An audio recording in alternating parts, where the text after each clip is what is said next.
Hello, আসসালামু আলাইকুম। সবাই কেমন আছেন? আমি আলহামদুলিল্লাহ ভালো আছি।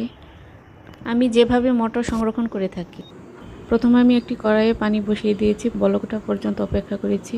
তারপর আমি এখানে চিনি অ্যাড করে দিয়েছি। তারপর একটু নেড়েচেড়ে চিনিটা মিশে গেলে এই পর্যায়ে আমি মটরগুলো ঢেলে দেব। এভাবে চিনি অ্যাড করে দিলে মটরের গায়ের রঙটা খুব সবুজ থাকে। 1 মিনিটের মতো আমি মটরটাকে সেদ্ধ করে নেব ভালো করে। এই তো আমার মটর সেদ্ধ হচ্ছে। সেদ্ধ হওয়া পর্যন্ত অপেক্ষা করব। আমার মটর সেদ্ধ হয়ে গেছে। এই পর্যায়ে আমি ছাঁকনিতে মটরগুলো ঢেলে নিয়েছি। এই পর্যায়ে আমি মটরগুলোকে খুব ভালো করে ছেঁকে নেব, যেন মটরের গায়ে এক ফোঁটা পানিও না থাকে। দেখতেই পাচ্ছেন আমি মটরগুলোকে খুব ভালো করে ছাঁকনিতে ছেঁকে নিচ্ছি। এই পর্যায়ে আমি একটি প্লেটের মধ্যে মটরগুলো খুব সুন্দর করে ছেঁকে ছেঁকে উঠিয়ে নিচ্ছি। এই তো আমার মটরগুলো একদম রেডি। এই পর্যায়ে আমি একটি এয়ারটাইট পটে মটরগুলো সংরক্ষণ করব ফ্রিজে। আজকে এই পর্যন্ত। সবাই ভালো থাকবেন। আল্লাহ হাফেজ।